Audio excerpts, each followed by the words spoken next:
Sim, vamos voltar aqui. A gente teve um probleminha, mas tá tudo certo. Beleza. Então, entrou um volume interessante, isso chama a nossa atenção. Volta a tentar buscar aqui a média de 14, certo? Então, como o papel se distanciou muito da média, é normal, né? O papel buscar uma recuperação e buscar se aproximar dessas médias, né? Uma região de encontro de médias bem interessante, é justamente aqui na casa de R$ 41. Então, eu acredito que no primeiro momento o papel vai fazer um repique aqui, vai tentar se segurar na casa de R$ 41, próximo das médias. Então essa compra de 36,50 já pode dar saída na casa de 40 a R$ 41. E num prazo mais longo, eu vejo o papel voltar para fechar esse gap aqui na casa de 41,60, né? Podendo vir a buscar a casa de 44,58. Então a gente que entrou a 41,70, quando bater aqui 43, 44 já pode sair, né? Quem entrou na casa de 44, quando bater 44,58, eu sugiro que saia a no máximo 44,60, porque já fica numa região mais complicada e aí o papel vai pedir uma correção. Mesmo ele vindo a corrigir, ele vai voltar a ficar trabalhando aqui, ó, no normal dele, na casa de 42, 44, 42, 44. Beleza? Então vamos aguardar esse ativo ao longo da semana. Outro papel que chamou nossa atenção, que a gente deu gatilho lá no grupo, mas não deu entrada, foi Enat, né? Enat chegou a bater a mínima aí, ó. Cadê? Deixa eu botar no diário aqui. Chegou a bater a mínima de, cadê? 8,65. Eu analisei, achei que o papel vinha buscar os 8,50, coloquei uma entrada nossa em 8,50, não deu certo. Tentei aumentar para 8,60, não bateu, fechou o dia a 8,88. 8,88 ainda seria interessante, mas fica um pouco caro já a operação para a gente tentar vender aqui na casa de 9,81, né? Que é praticamente um topo. Então fica muito próximo do topo. A situação do petróleo ainda não está muito bem definida. E ele depende muito também de gás, do preço do gás natural, que está em baixa. Enfim, eu preferi aguardar. Então vamos monitorar se ao longo do dia de amanhã Enat bater essa casa de 8,50, ainda vale aquele gatilho, é uma operação interessante, certo? Então vamos agora dar uma olhada em Prio, né? A gente falou de Enat, por que não dar uma olhada em Prio 3? Prio 3, papel faz uma bandeirinha aqui, né? Uma bandeirinha de alta. Tá bem lateralizado, a gente pode dizer aqui que está no área de congestão aqui, certo? E se eu, cadê? Deixa eu apagar aqui. Traçar aqui uma linha, né? Pegando os últimos topos e fundos. Deixa eu até colocar aqui porque que não está aparecendo meus topos e fundos. Cadê? Dados do mercado, topos e fundos. Para aparecer. Vou botar 14 aqui. Pronto, beleza. Então se eu traçar uma linha aqui, ó, os últimos topos e fundos, certo? E pegar aqui, ó, os últimos fundos, né? O que que vai dar aqui? Vai dar um triângulozinho, beleza? Um triângulo ascendente. O que que acontece? Por lado que romper, se entrar volume de compra aqui, ele vai vir fechar esse gap aqui, ó, certo? No médio prazo aí, tentar fechar esse gap aqui na casa de 35. Talvez não tenha força para tudo isso aí, mas pelo menos aqui, né, na casa de 30, 32, vamos colocar 31 ele vem. No mínimo aqui a casa de R$ 31, Prio com certeza pode vir. Se entrar volume comprador forte. Se acontecer o contrário, o petróleo continuar caindo aí, entrar volume no fluxo vendedor, aí eu vejo o Prio vindo trabalhar aqui, podendo vir trabalhar primeiro aqui, ó, na casa de 18,24, na pior das hipóteses, 16,38. Beleza? Então a situação de Prio aí basicamente é essa. Quero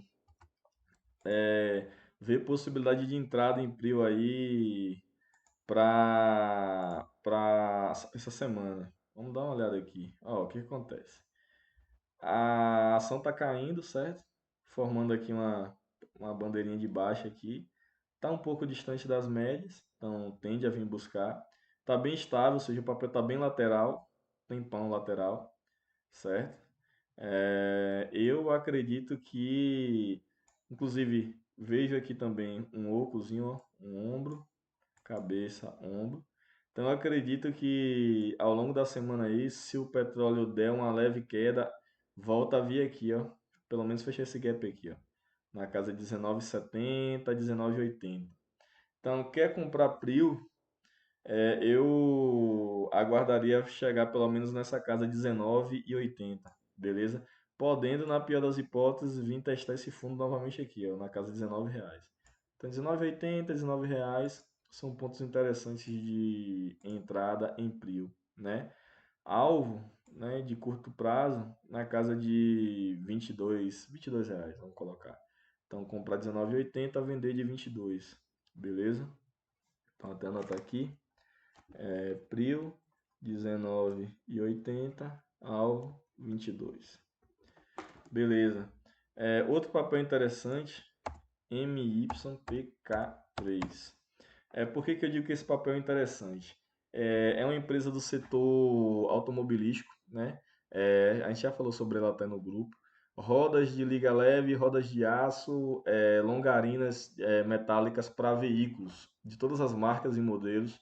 A maioria são dessa empresa MYPK3, que é uma empresa com sede no Brasil, mas que tem filiais aí ao redor do mundo. Então, é uma empresa que tem boa parte de sua receita em dólar. Isso é interessante. É muito interessante sempre ter na nossa carteira de ações aí, quer seja de curto ou médio prazo, empresas dolarizadas, empresas que têm receita em dólar. Então, se você tem uma empresa, você analisa e vê que ela tem boa parte dos custos dela atrelado ao dólar, não é muito bom, porque a gente sabe que quanto mais baixa a Selic, acaba valorizando o dólar e acaba prejudicando essas empresas. Empresas, por exemplo, como a M Dias. A M Dias vem num ritmo forte, muito bom, adquirindo várias marcas. O resultado agora vai ter um aumento no lucro aí na casa de 140%. Contudo, não me sinto confortável em entrar em M Dias, porque boa parte do custo de produção dela é o trigo. O trigo, eles compram o trigo em dólar. E aí, o que que acontece? Consequentemente, isso afeta a empresa aí no curto e médio prazo. Já a MYPK3 tem receita em dólar, né? Assim como Vale, né? E demais empresas exportadoras que têm receita em dólar, Braskem, fica interessante. Então, no caso aqui, ó, a empresa ela sofreu bastante nos últimos dias, vem trabalhando, inclusive, outro fato que me chama a atenção, próximo das mínimas, né? Então, quando começou, antes da crise, ela ficava aqui, ó, na casa de R$ 22. Chegou a bater a mínima aqui. Vou até desconsiderar esse fundo aqui. Vamos colocar aqui. Chegou a bater a mínima aqui na casa de 9,55, certo? E hoje a ação está na casa de 11,42, certo? A perspectiva para o setor automobilístico, né, principalmente no Brasil, ainda não é boa, certo? Mas o que que eu percebo?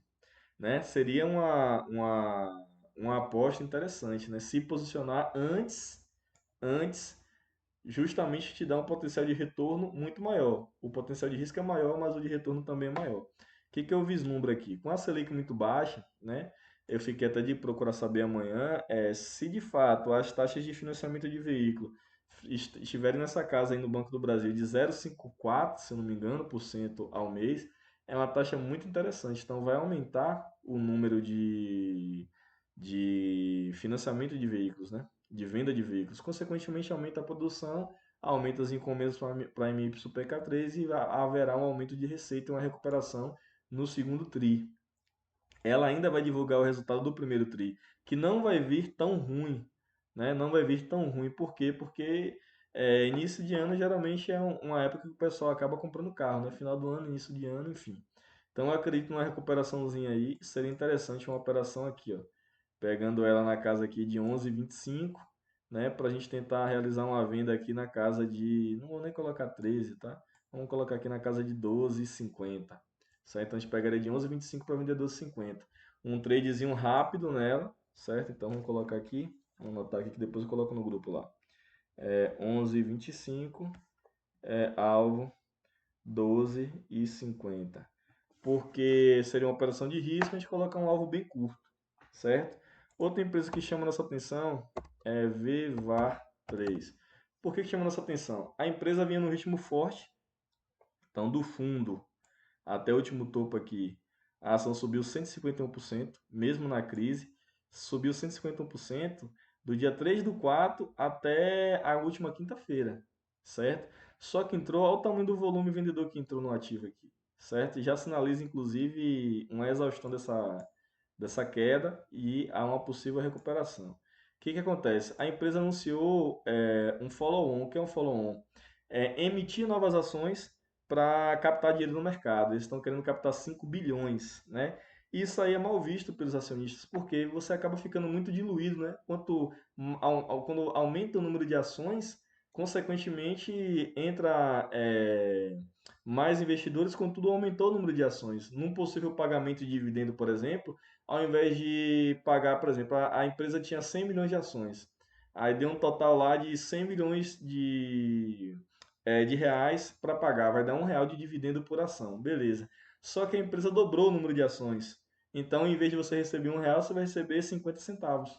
Conseguiu compreender? Então, para o mercado, toda a oferta pública de ações, uma oferta secundária, é mal vista. Então, a empresa tende a cair. Foi o que aconteceu com a empresa, que do dia que anunciou a possibilidade de fazer, né, ela caiu, chegou a cair aí praticamente aí 19%, né, de um dia para o outro.